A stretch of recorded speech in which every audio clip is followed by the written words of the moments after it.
We are in a specific moment in American history where there are people at work who are intentionally trying to birth belonging for some, and very intentionally trying not to have birth for belonging for others. We are entering into our 250th year as a country. And religion has been key to the formation of America. And one thing that is worth talking about in settings like this is that religion has played a role in some of the worst things we have done as a nation. They have pandered to our worst angels. The genocide of the Native Americans, the institutional of slavery as part of American life, the oppression of women, of the antipathy towards immigrants, all of this was backed up by religious ideas, religious leaders, and religious power. And so that is true. And yet, throughout our history, religion has been a force in moving us forward. And we are in another crisis moment where we have a test in front of us. Will religion be part of the birthing of sacred belonging for all Americans, all people who live next to us, for all of our neighbors? Or will we be again turning towards the worst angels? Because every authoritarian regime across the world has been helped by religion. Religion, in some ways, is the handmaiden to authoritarianism. And in our country, white Christian nationalism has been the backbone of Project 2025 and our current moment in our society.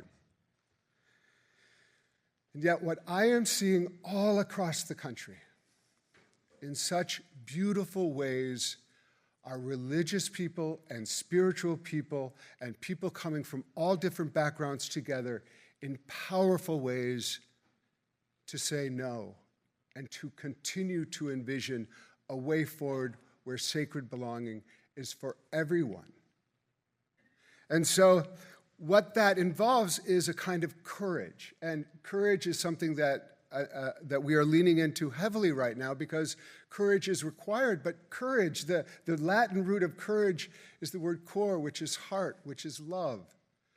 What does it mean to love our neighbors? What does it mean to love our community? What does it mean to love even our country and to birth that belonging where all people are truly welcome? And so we have an opportunity today to really talk about that birthing of belonging. And it's an invitation for each of us to imagine, what does it mean for us to birth belonging where we are, wherever we come from, wherever we live?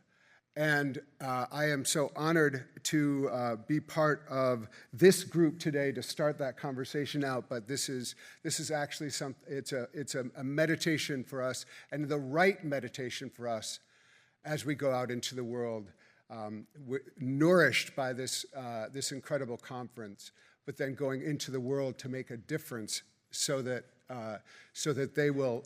people who are waiting for us to birth belonging will experience that in their own lives.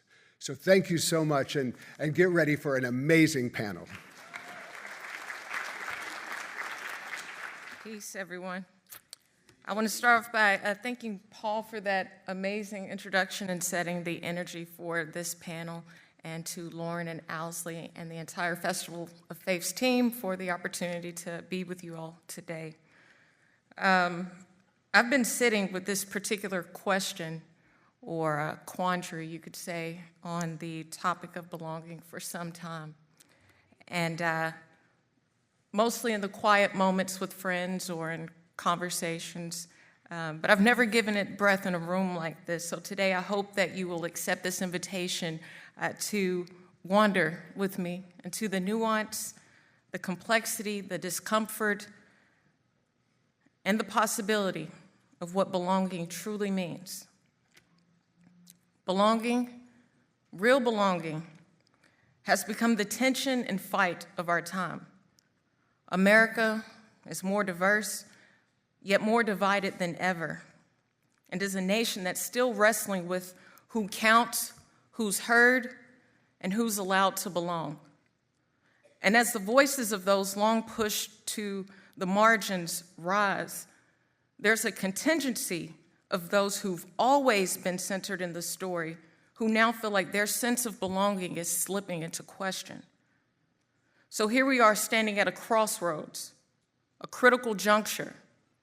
We're locked into a moral battle where we must decide whether we will turn toward fear or toward one another. Belonging isn't soft. Belonging is work. It means challenging the status quo and refusing to accept an America built on exclusion as the only America that's possible. Truth is, belonging has always been rationed. It's always required someone to stand outside the circle so that others may feel the warmth within it.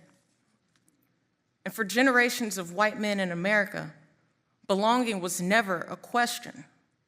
It was the air itself.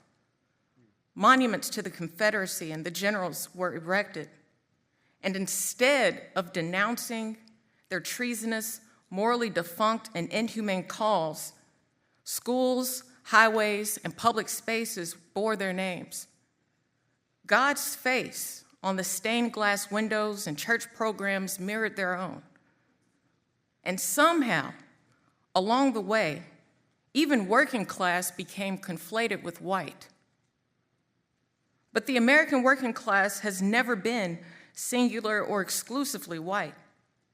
Black men, women, and immigrants have always been there at its core, doing the work that makes this nation thrive, even while being denied the protections their labor made possible. When the factories closed and the jobs dried up, what vanished was more than a paycheck. Gone was the ease of assuming the world would bend towards them. What was once effortless belonging for some and a struggle for survival for others came to reveal the exploitation of an economy that treats people as expendable. Rather than being asked to reckon with what belonging had cost others, white men were offered a counterfeit redemption. Their grief was repackaged into grievance. Their loneliness became resentment and incel culture. And out of that resentment came a machinery of politics built to harm. Policies that made health care unattainable, jeopardized SNAP benefits, criminalized poverty, took a woman's right to choose, and vilified queer and trans folks. A government that rips apart families and cages immigrants who were only answering Lady Liberty's call of bring me your tired, your poor, your huddled masses, yearning to breathe free. This dispossession was harnessed and unleashed on those who dared to demand belonging. It was easier to hate the other than to ask why a system that once centered you now leaves everyone behind. The Black woman whose success buys her entry, but not ease. Her education opens doors, but doesn't guarantee security. She moves through the world knowing that survival is not the same as arrival. And so this is the American paradox. The people who have always belonged now feel abandoned. while those who never did are told to wait their turn. And those who profit from our division feed us the story that one group's dignity must come at the expense of another's. And so the white man's ache and the black woman's exhaustion never meet, though they are born from the same betrayal. Belonging is a practice of democratic maintenance. It's expanding rights, sharing power and resources, and honoring each community's story without erasure. And then we can begin to move forward when economic loss is attributed to extractive systems and not the person who looks different than you, who speaks a different language than you, who loves differently than you, or worships differently than you. And if we can hold those truths at once, injury that is real and harms that are unequal, it is only then that we will begin the real labor of belonging together. And that's what Muhammad Ali did. Born in a country that tried to tell him who he was and what he could be, Ali insisted on belonging on his own terms. A black man, a Muslim, an American, and a citizen of the world. His compassion wasn't sentimental, it was radical belonging.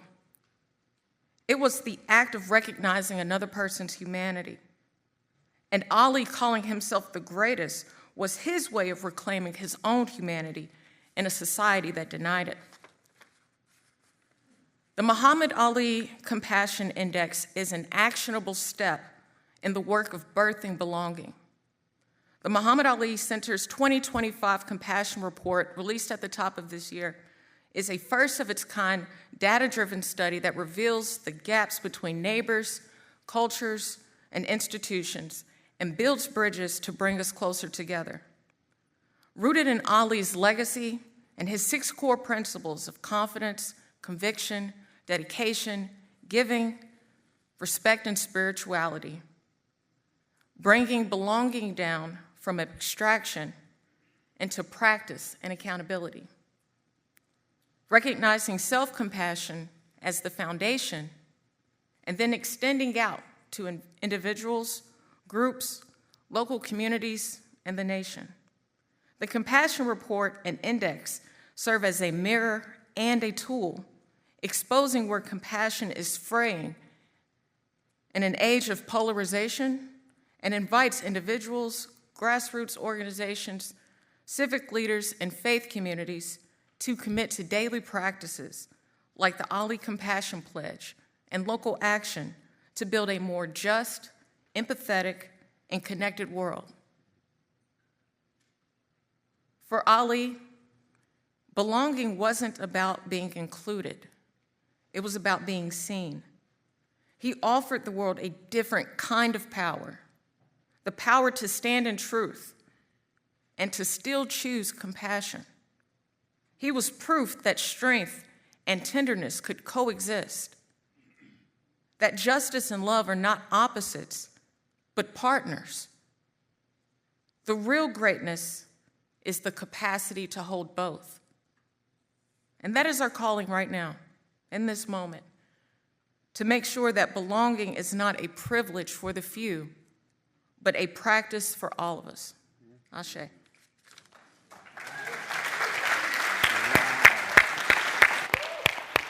Woo!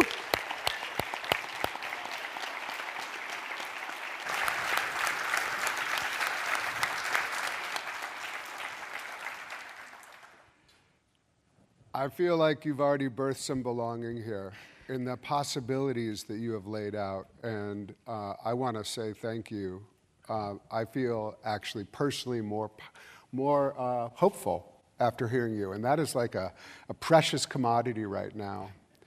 I want to ask you if you have any anecdotes or experiences that might kind of underline these ideas, because what you described, this, I just think this grief into grievance is such, like, that's so powerful, and we see so many in that camp right now. And how you, with this generous offer of compassion, could have a conversation with that.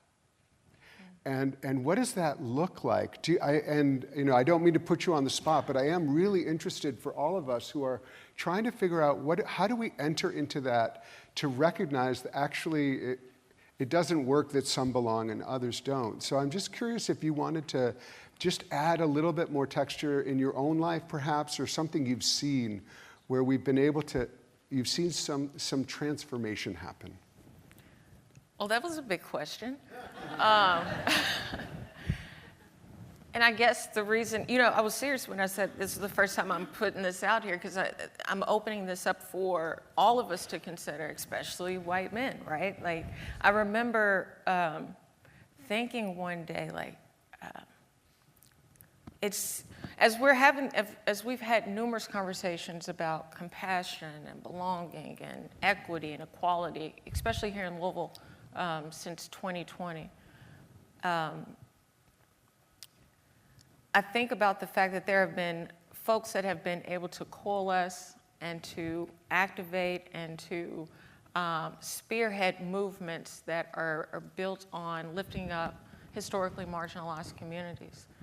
And it was like the more that those efforts gained steam, the more that we saw other folks stepping into their power and using their voice, there was like this growing group of folks that were just so upset. And when I thought about this, at the human level, everyone wants to belong, everyone wants to be accepted and to feel love. And we arrived to a certain space, and it seemed like folks suddenly no longer saw themselves as the main character in the story. And now they're not feeling like they belong, but there was some sinister plan that was being unleashed, unbeknownst to us, who said, you know what, why don't you come over here? And they've totally exploited that human desire to belong. And now what we've seen at the national level and policies is just some of the most evil things that we could possibly imagine happening in our country. Folks are being ripped off the streets and imprisoned. Folks are losing benefits that are crucial for their survival. And that was just a question I'd been pondering on, right? And so the next layer to that, and if anyone picked it up, there's also that kind of economic outlook and prospect. If you heard, we're all victims at this point of a highly capitalistic system. And, so if we wanted to start with white supremacy exploiting us, corporations exploiting us, and now, there's a group of folks that are trying to find their place in all of this. And so it's not something that I had fully fleshed out, but I think it's something that deserves a serious conversation and discussion. Yeah. You made me think, like, when we think about birthing belonging, like, right now there's, like, among white men, they're like, okay, my belonging will happen here, and it's actually really toxic. And so, right. anyway, I'm looking forward to continuing with this. I want to turn towards Gerardo Abboud. Well, I'd like to start, mentioning how happy I am to be here at the Festival of Faith. It's not my first one. I think I've been here maybe 15 years already.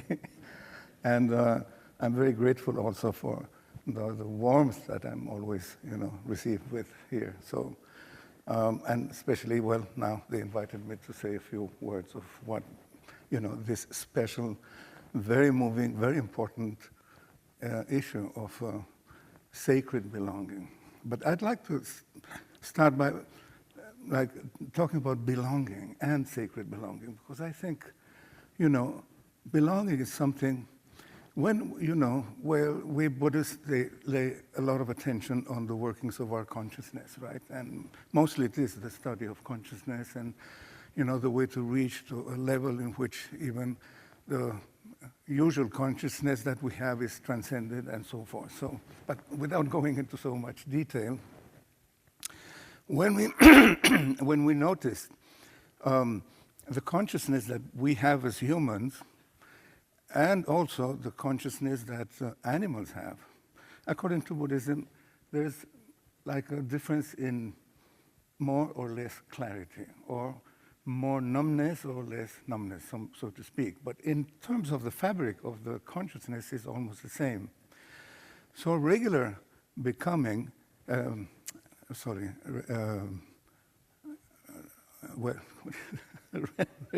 sacred belonging, regular belonging is present in everyone.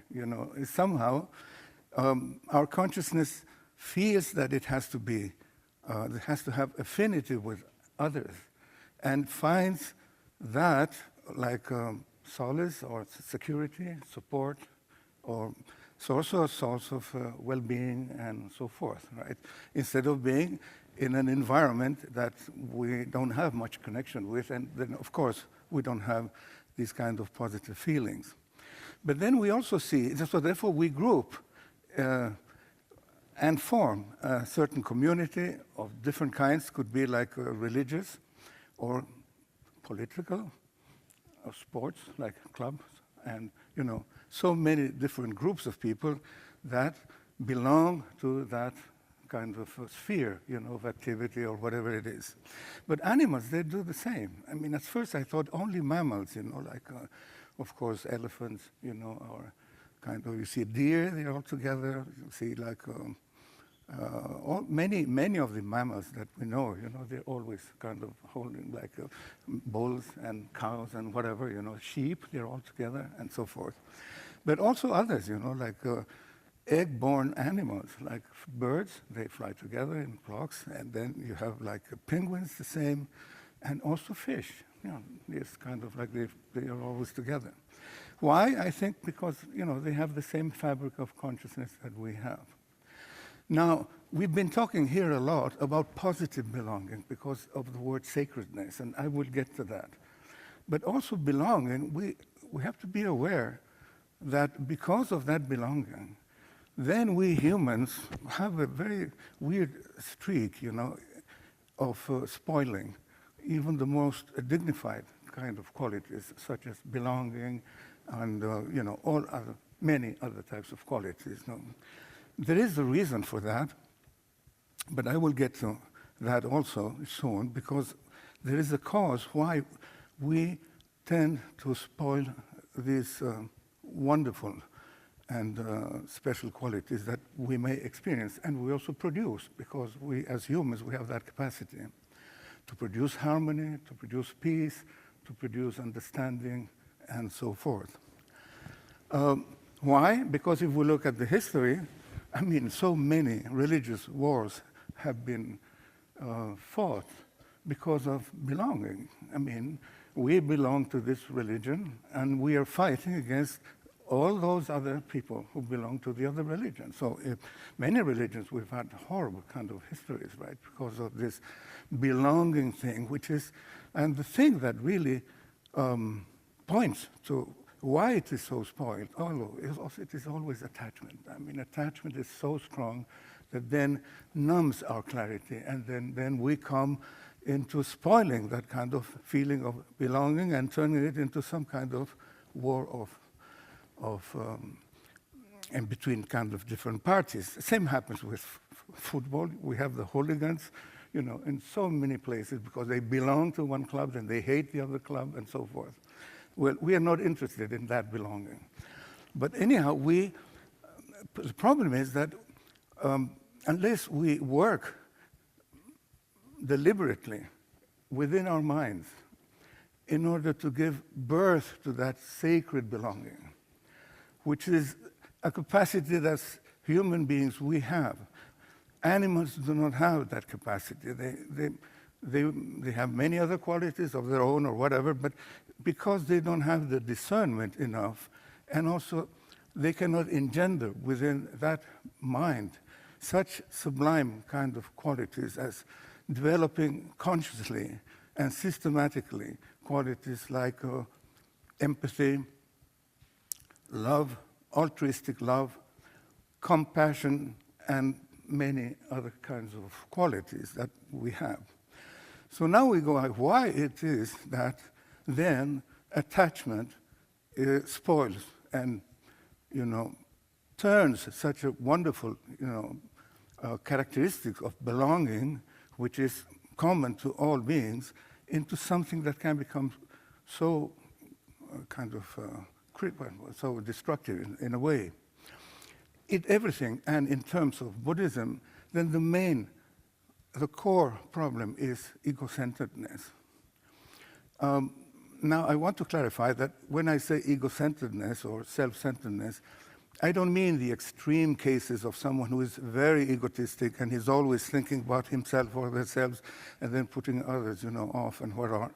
It's not that case. I think we are all ego-centered in the sense that our whole experience all the time unfolds and operates within the center of our notion of what we are or as a person, and that we truly exist, and therefore we in some way, we develop a lot of attachment to that kind of belief, and our whole personality functions with that as a centerpiece.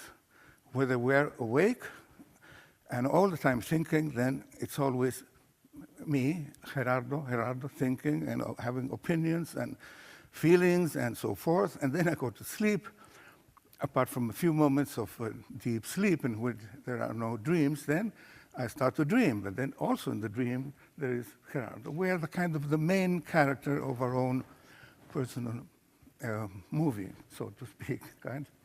Now, if we continue and reinforce that ego-centeredness is well established in a comfort zone, and we defend that comfort zone unconsciously and also consciously. And when we start to analyze what supports that kind of ego-centeredness, then there's nothing intrinsic about it. It's just habits. It's just habitual patterns, just propensities that we've been building since we were born. Of course, in Buddhism, we believe that we carry over something from before, previous lives.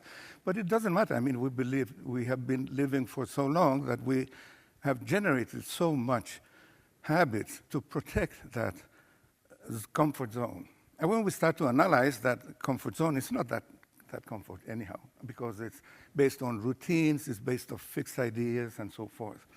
So the more or the stronger that ego-centeredness, then the closer we become, and the boundaries then we put in the specter of belonging, then of course comes also closer, and we, because of these boundaries in which we're protecting this, then we relate to others in a kind of antagonistic way, or we close up, to opening it up to others to also belong within our sphere, right? So in Buddhism, then, we have specific practices to reduce ego clinging.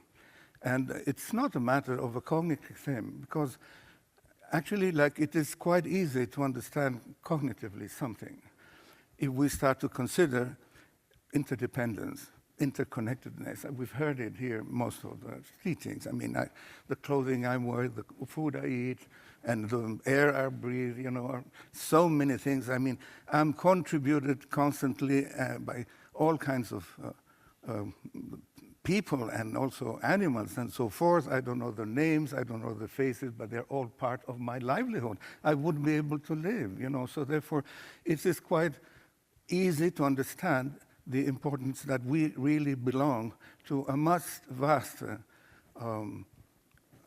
expanse of beings of all kinds, and not only human beings, but also all kinds of beings. But then the problem is the habitual patterns. They're not so easy to revert. So, we may find a situation in which it calls for our opening up to belonging and opening up for the other person to just fit in and feel, affinity with us and so forth. But maybe at that point, then we find resistance. Because why? Because this comfort zone is threatened, and the ego-centeredness is kind of threatened. So somehow then we kind of yield, to the influence of the tendencies. So it doesn't really work to leave it only at the cognitive level. That is not so difficult to become convinced. We're intelligent people, right? But then for the other thing, there are specific practices that we can apply just to bring in that sacredness, which is, I'm not referring to religions. Of course, religious usually is what we equate with sacred. And of course, each religion, and it's a kind of positive in a way that our consciousness, our human consciousness has that capacity to open up to something that considers superior, which would be intangible, it is invisible, it is not something that you prove with your eyes or so forth, but you're open to the influence of this spiritual influence coming from the higher beings, right? So religious is quite easy to understand sacredness. But really sacredness is very important to bring the level and the meaning of that sacredness in our, as His Holiness Dalai Lama says, he says, like fundamental human qualities. And with that, then, it's not a matter of religion. As humans, then we have to be ethical, we have to be compassionate, we have to be altruistic, we have to be also empathetic, patient, self-disciplined, and so forth. There are many human qualities that, so if we do practice all these qualities systematically and deliberately, then we create a counter tendency which neutralizes the tendencies that keeps and solidifies our ego-centeredness. Therefore, that I would think, I don't know much about the birthing of belonging, or going out and organizing rallies and so forth, because I don't really know that. But for me, and I think according to my tradition, the birthing of belongings starts here. And thank you. Okay. Yeah, I think that's incredibly beautiful and important. Thank you. I've actually, there's an interesting through line of compassion and belonging that I've heard now twice, and I'm curious about that, and also the spiritual discipline that goes into this work, which is clearly work and discipline. And so thank you very much. Our next speaker is Chelsea Steinauer-Scudder. Welcome, Chelsea. Thank you. Thank you to the Festival of Faiths for having me here, and thank you to this wonderful panel, and to you, Paul. I'm honored to be sharing this space with you all today.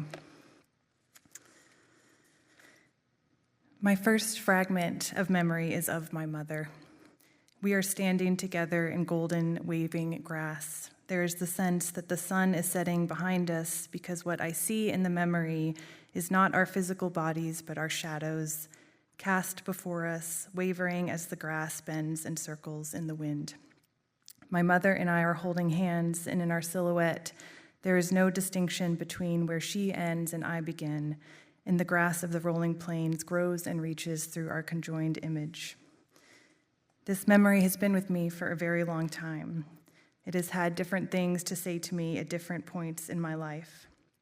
We all have these, I think, encounters with the living world that not only stay with us, but take on more meaning and power over time.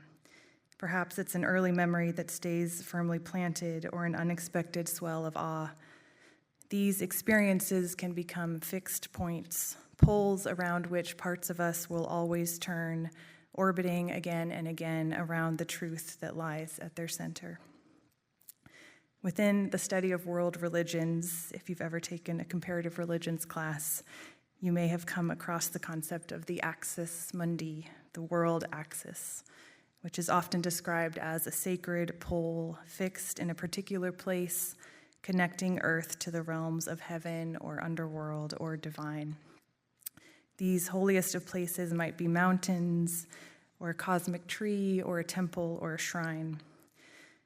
When comparative religion scholar Eliade presented this concept within religious studies, it was with the idea that one's cosmic world turns around these poles, providing a mythic context and orientation to the sacred within one's way of being in the world.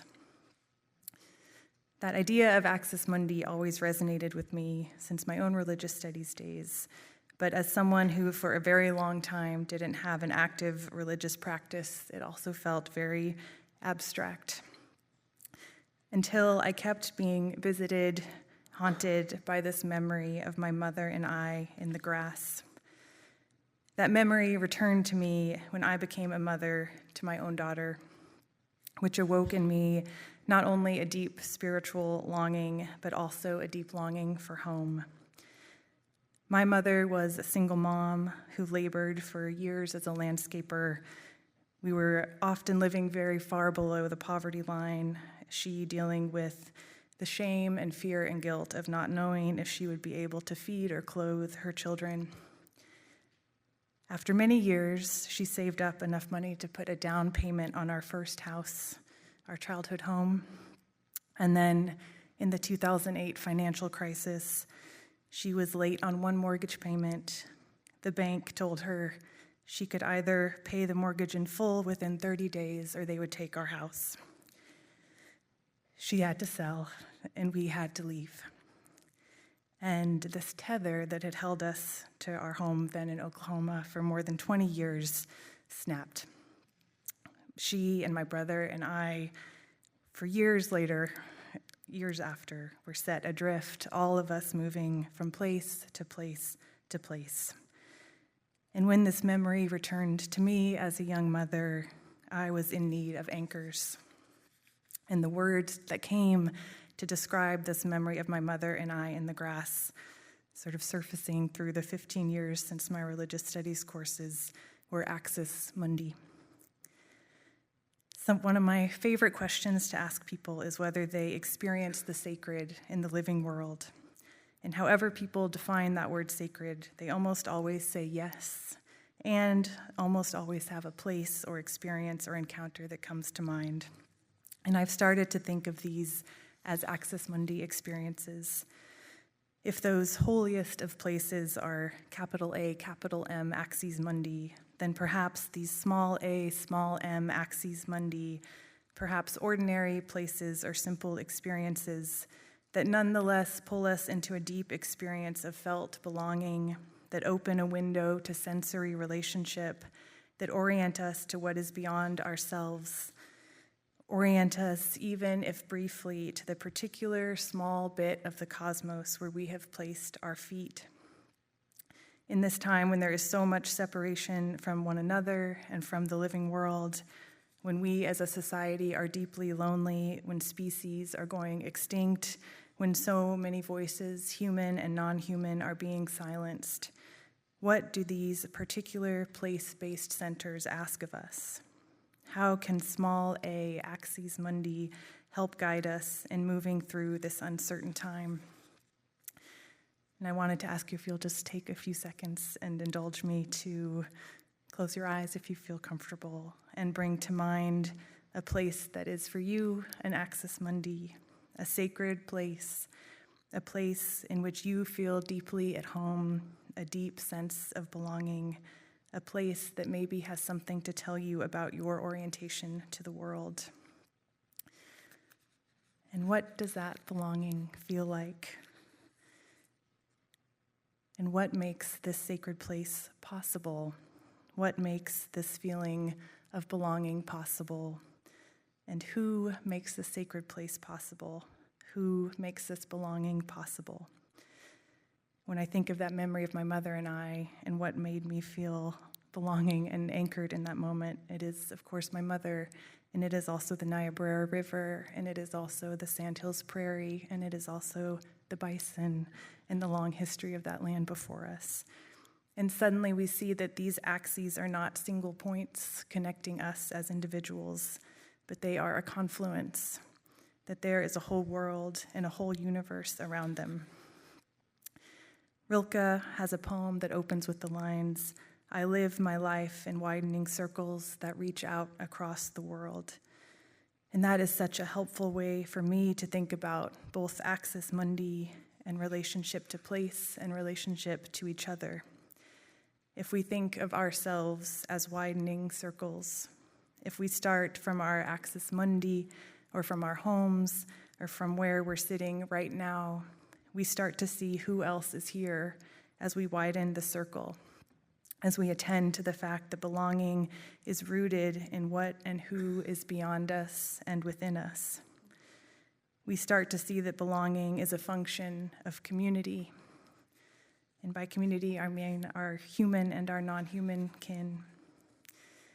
Thomas Berry used the word incendent as a sort of subversion of the word transcendent, transcendent being to rise above or rise away from or out of, whereas incendent is going deeper and deeper into, an invitation into immersion. It's a deep ecology word and a deep community word, an awareness of our utter entanglement with one another, from the trees that are literally giving us our oxygen to breathe, or the trillions of bacteria in our gut, or the dawn chorus that wakes us up as part of our soundscape. This is a word that tells us something about belonging as a condition of relationship, and that belonging is a condition of mutual care.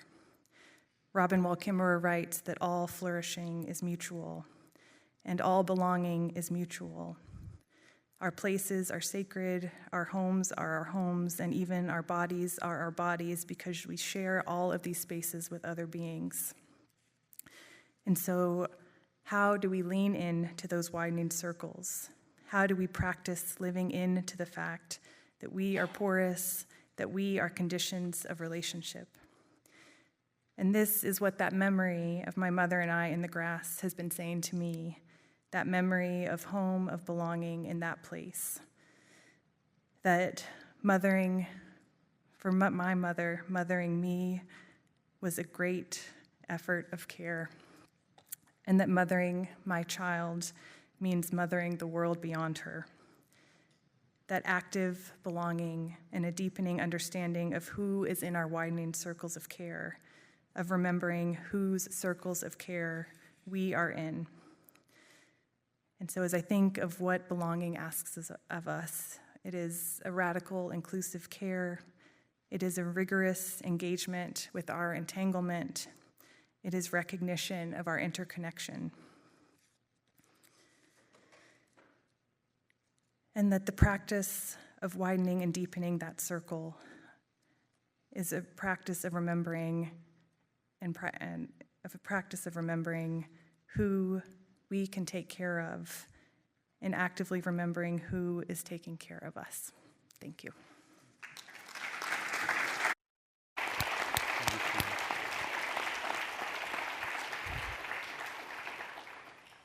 Thank you so much for that. And, you know, this sense that there is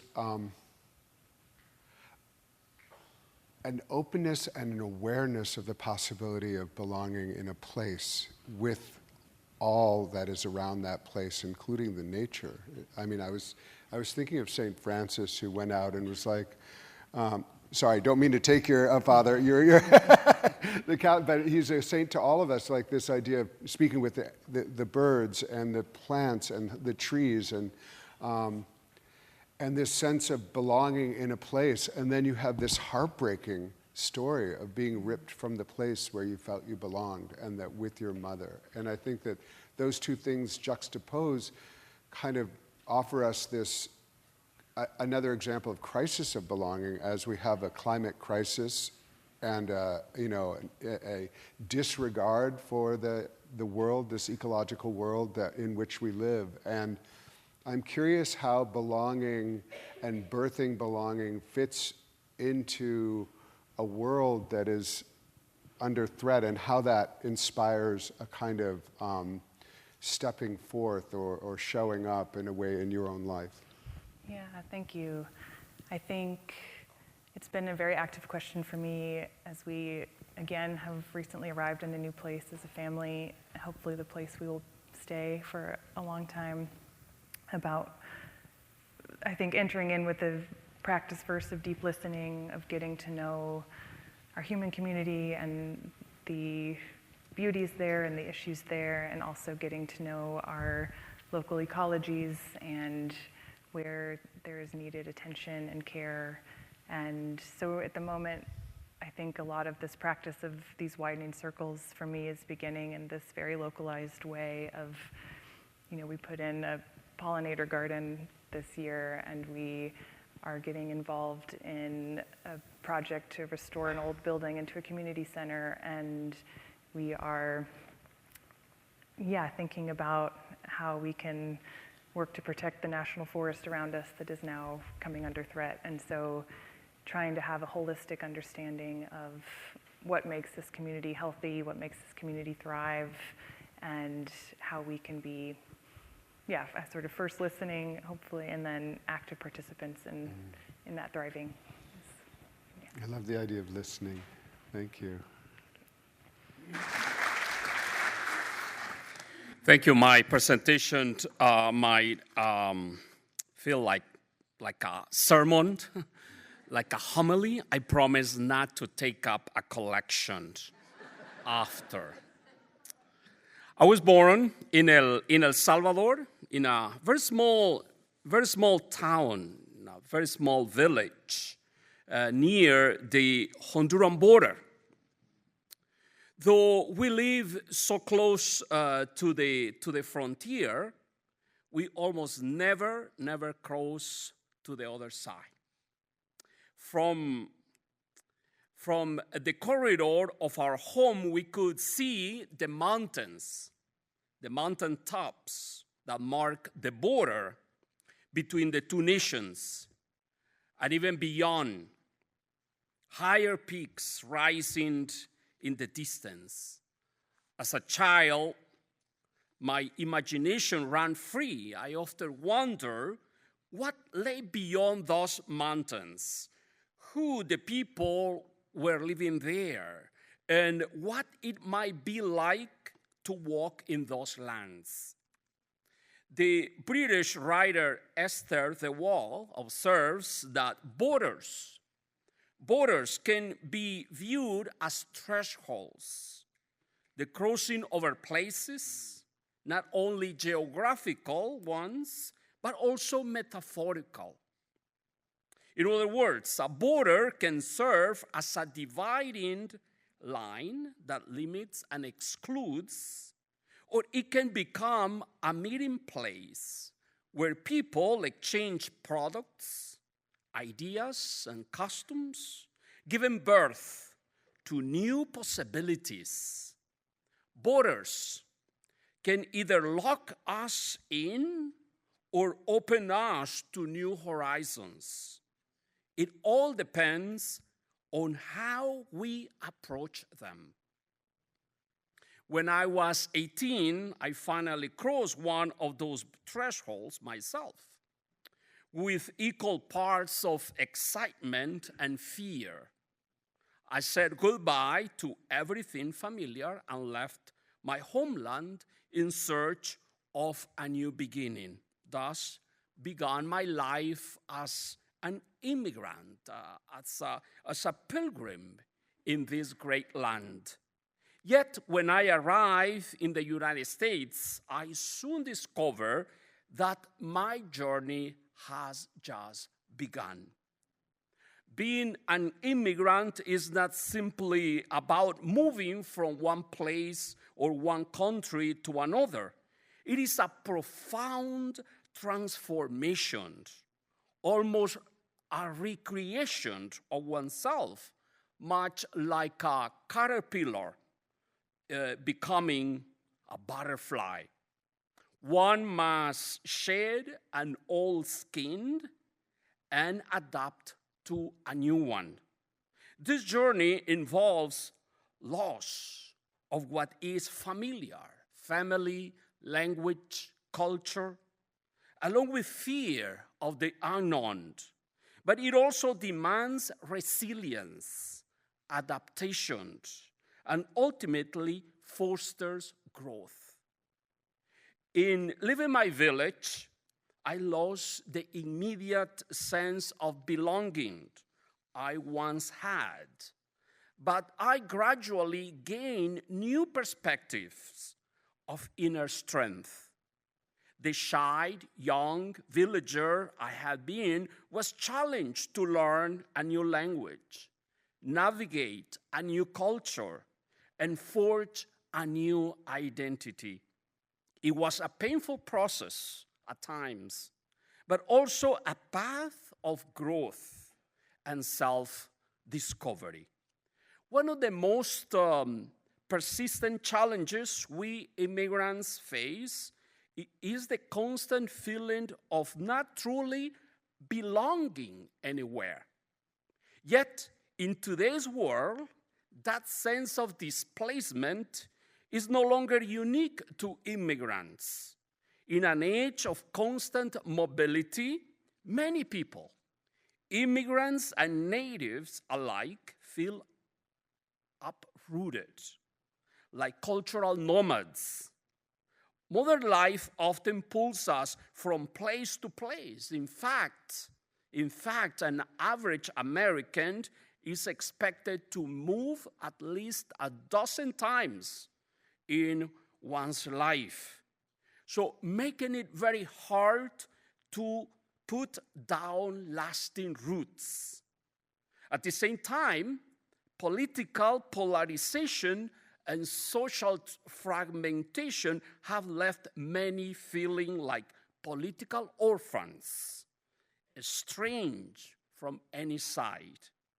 When we lose our sense of belonging, we risk living disconnected from reality and from community.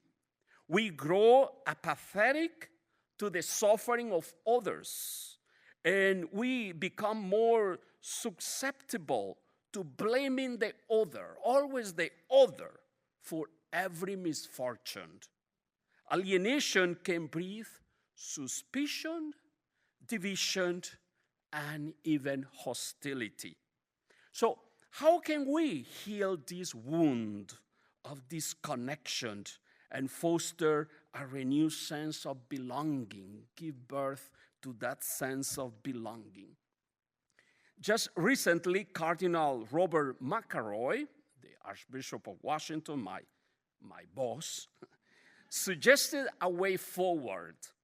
Speaking at a Notre Dame University forum, just like this, he argued that overcoming the deep divisions in our nation might take to moving from grievance to gratitude. So from grievance to gratitude, from warfare to shared purpose, and from insularity to compassion.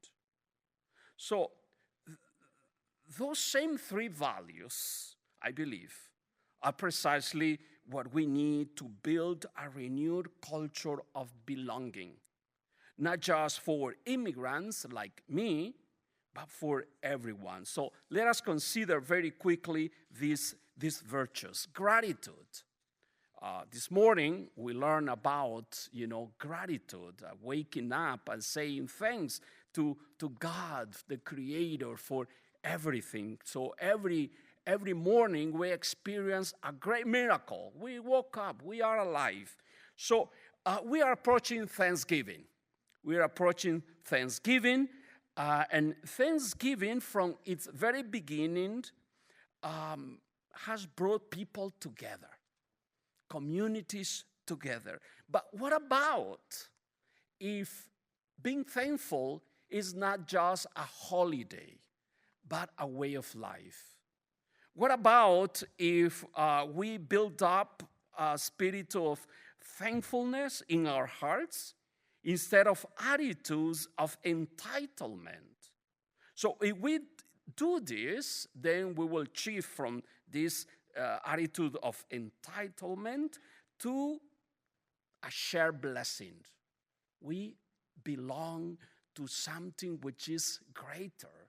And we all contribute to foster precisely those miracles that happen every day. So we must choose to cultivate gratitude each day.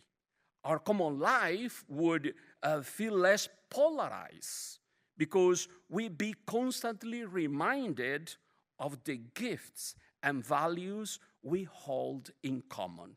Compassion. So gratitude naturally leads to compassion. When we appreciate our shared blessing, we are not inclined to care just about ourselves, but we care about our neighbor. So the other is not my enemy. That's very important, especially in these days. The other is not my enemy. It is my neighbor. So this simple truth can be hard to remember in times of tension, right?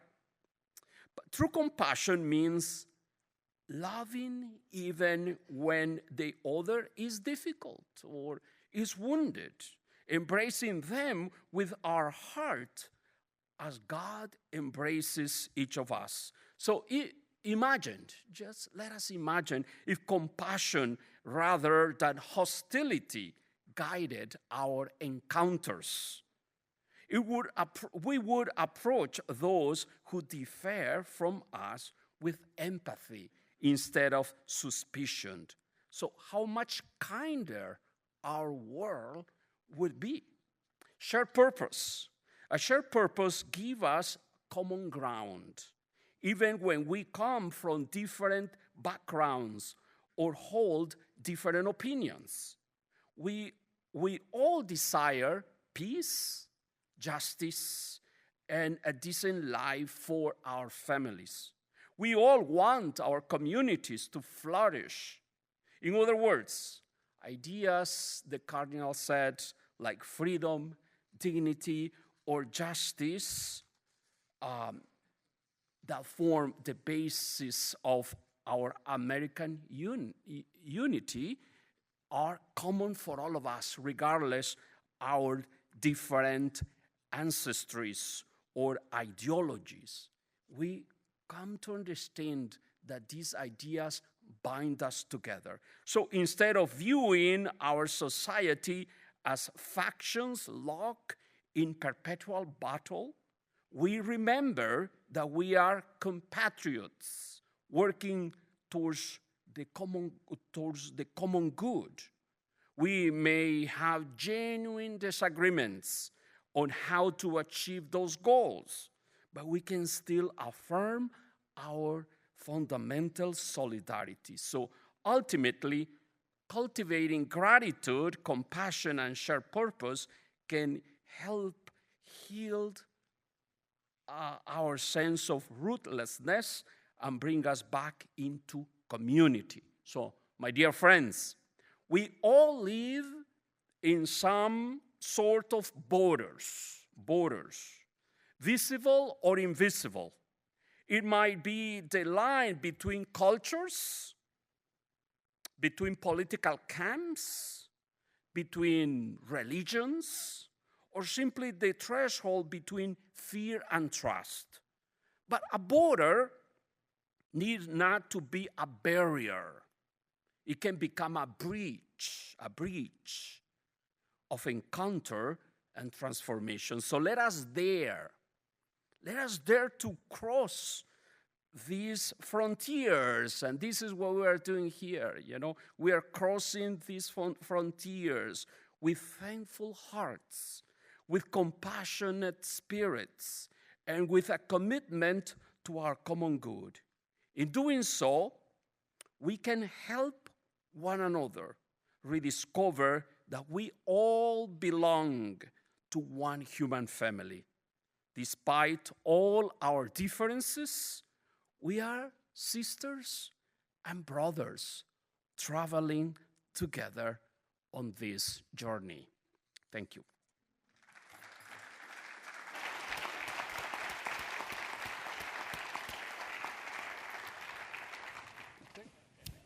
Time to take up the collection.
Thank you.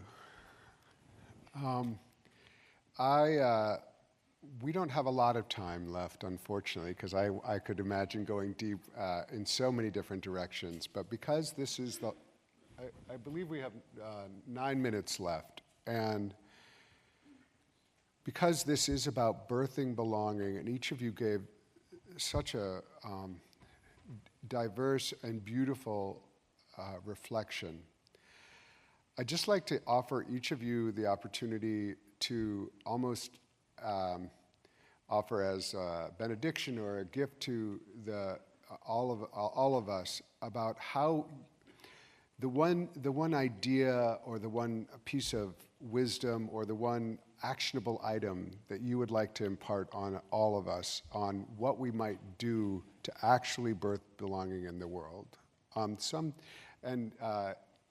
It can be an action, it can be a spiritual reflection.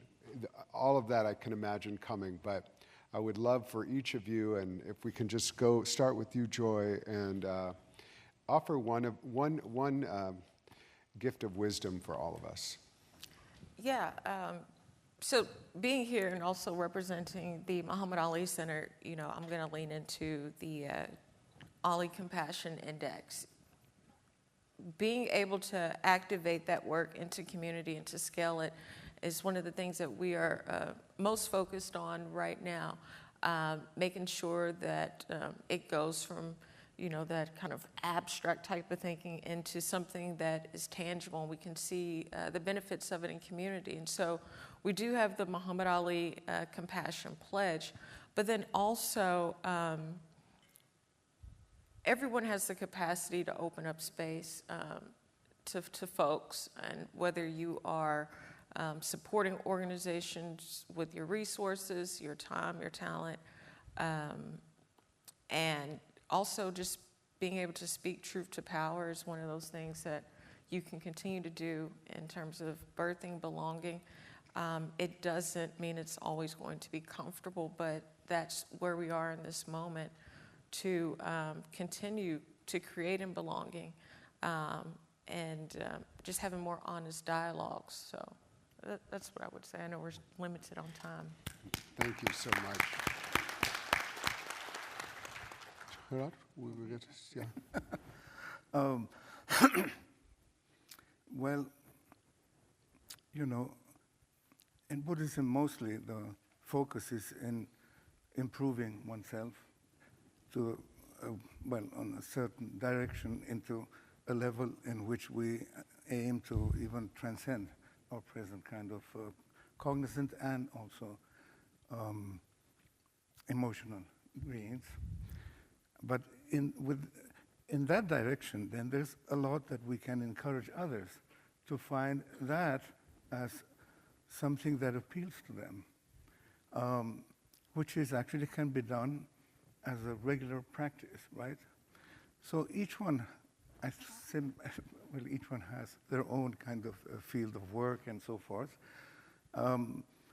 Because I do have a Buddhist center, so then the way that I find to work on opening ourselves to accepting and to not only accepting but loving and being empathetic to others and also reacting with the warmth of compassion and also wisdom towards all others is, well, what is basically we're being taught by the teaching. So therefore, whoever comes and whoever receives kind of a transmission of, you know, or explanations, whatever, we're giving the tools for people to, again, improve themselves, but with the idea, which is the basic idea of Buddhism, is just completely open up in a way with intelligence, and of course, always aiming at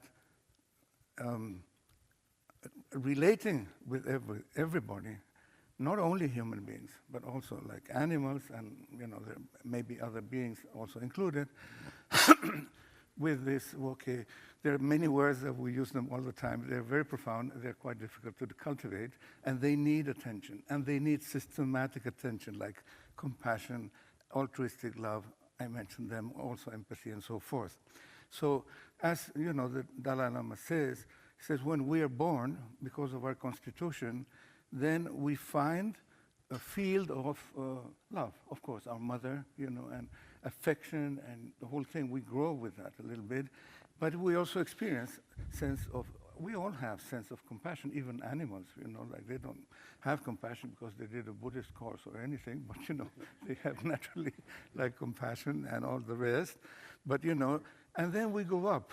So we have these qualities as part of the package of human beings, but we don't do much to cultivate them. So Buddhism says you have them, but you can bring them up to an unlimited level within even this experience as a human being. So, well, that is a path in which then we can also influence other beings and open up so that everybody feels welcome, you know, and the borders of this belonging, you know, kind of open up. Thank you. Chelsea. Yeah, I think, just thinking about, we just heard Ben Sollee play with this beautiful chorus of dawn birds, and that had me thinking about, you know, the ability to recognize those voices and also recognize when those voices become absent, that even just thinking about the fact that, you know, billions of individual birds have disappeared from North America in the last few years, and so how do we, both within our human communities and our wider ecological communities, really start expanding the borders of who we consider to be part of those communities and learning to hear their voices and learning what to do when those voices fall silent and how we can step in to be advocates and allies. Thank you. Bishop. I would say dare to cross a border.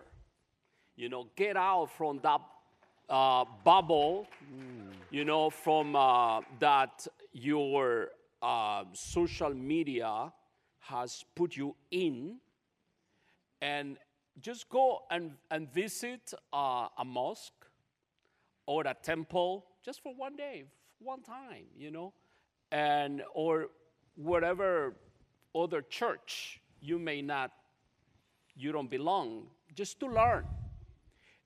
Go to an Indian restaurant, you know, or to a Mexican restaurant. I imagine there are a lot of Cuban restaurants here in Louisville.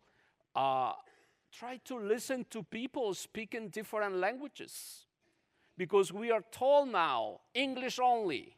Well, you know, you are just reducing yourself. You are becoming just, you know, instead of expanding, you are putting yourself just in a little world, and that is how you are going to end up seeing the world. So open up, you know, to new cultures. Go to a festival of ethnic festival or whatever, you know, where you are going to be stretched to grow. And believe me, from being a caterpillar, you may become a butterfly at the end. First of all, join me in thanking this wonderful panel.